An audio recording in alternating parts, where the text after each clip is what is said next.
y un disco de masa M conectados al mismo. Entre el disco y el plano horizontal que está abajo, hay una capa de un fluido.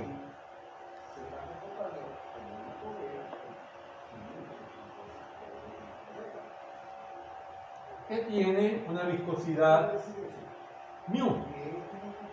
Esa capa tiene un espesor H, el cual es mucho menor que el diámetro del disco, que vamos a llamarlo D.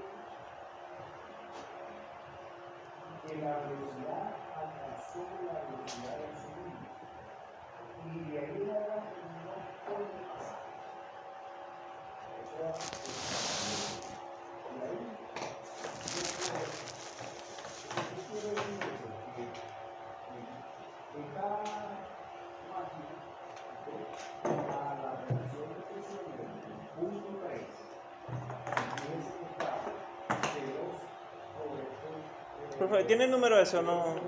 No, eso no tiene número. Ok. Es un problema que aparece en muchos libros. Ok. Entonces, cuando hay problemas de eso, yo vengo y los acomodo y los resuelvo de forma general. Entonces, ¿cuál es la situación? La situación es esta. En un tiempo anterior a uno que nos interesa, ese torque que se aplica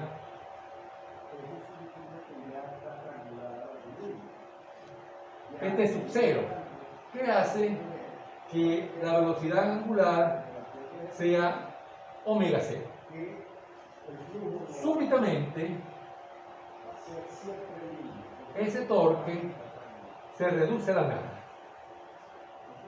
Es decir, primero se estaba suministrando potencia al eje y se mantenía esa velocidad omega 0 constante. Luego se eliminó la potencia, se cesa de suministrar. ¿Okay?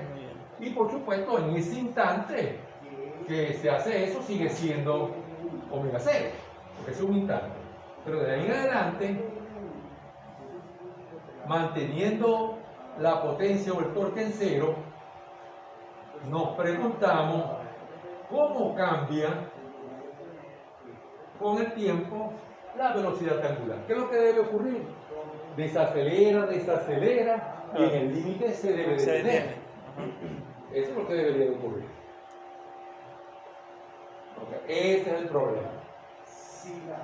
Entonces, el problema habitual es una situación como esta, ¿ves? Se aplica un torque y eso da una velocidad angular. Por ejemplo, ¿cuánto vale la viscosidad? Pues establezca la relación entre torque y todas las demás cosas que aparecen aquí. Entonces, este se sale fuera de lo común.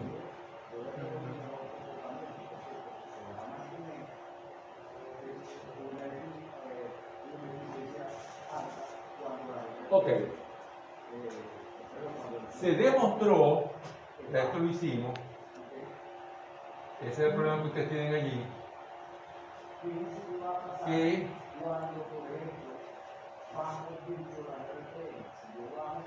en todo momento el torque es igual,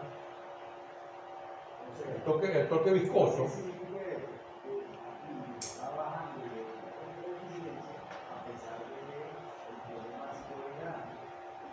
este es torque resistente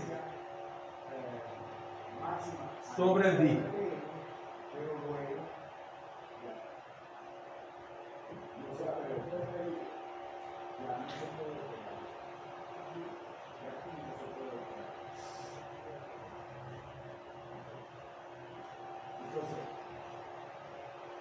Ok, vamos a ver si entendemos entonces qué es lo que queremos hacer.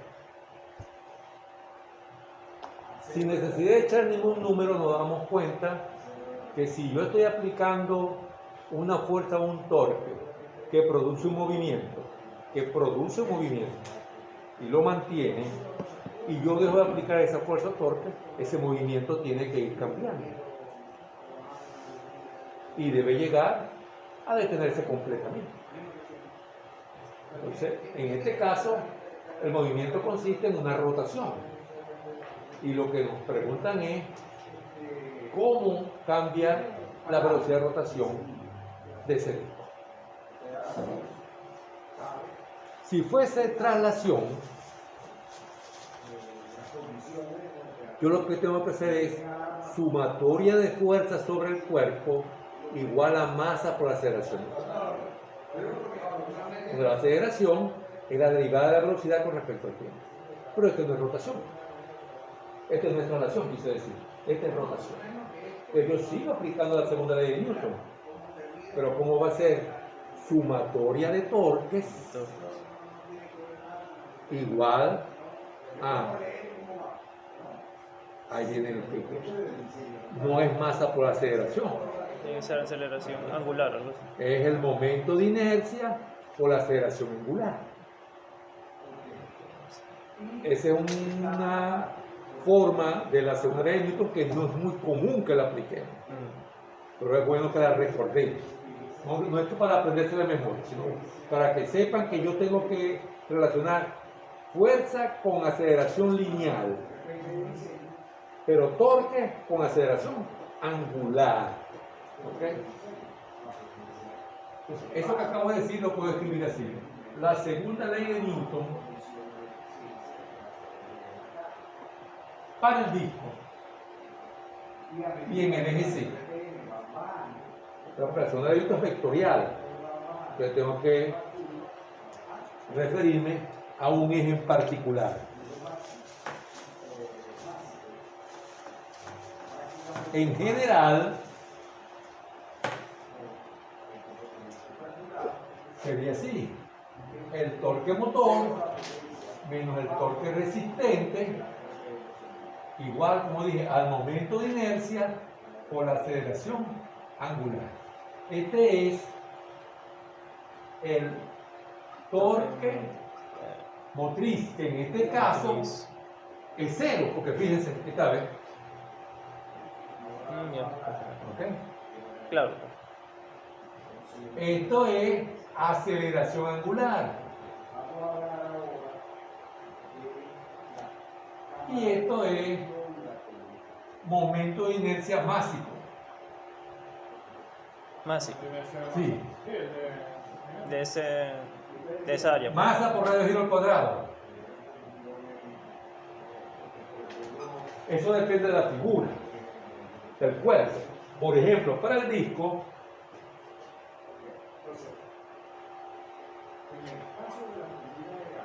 es un medio de la masa por el radio al cuadrado, es decir, un medio de la masa por el diámetro cuadrado sobre 4.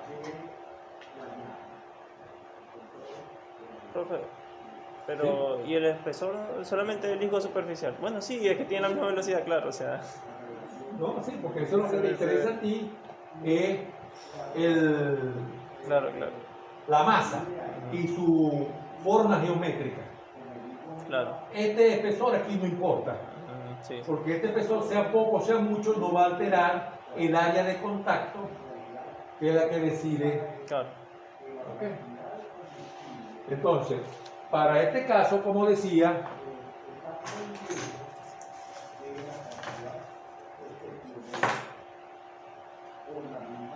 si el torque motriz es 0,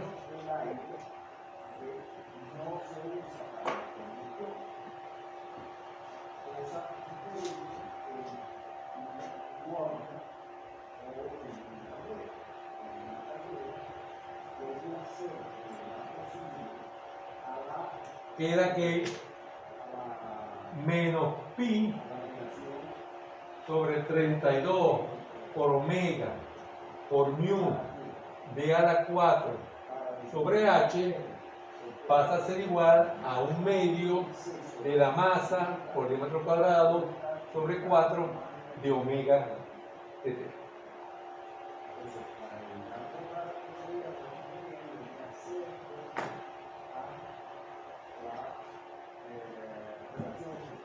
aquí, en la parte que me interesa a mí del movimiento, no hay torque motor, solamente actúa el torque viscoso, que en el problema anterior ya nosotros lo determinamos. Entonces queda que este término que está aquí, que es este, es igual a este que está acá. Como es un disco, el momento de inercia másico vale esto. Y como pueden ver aquí, ahí tenemos una incógnita, una variable dependiente que es omega, una variable independiente que es tiempo, y todo lo demás son parámetros. ¿Cuáles son los parámetros? Mu, el diámetro y h. Y allí se pueden separar las variables.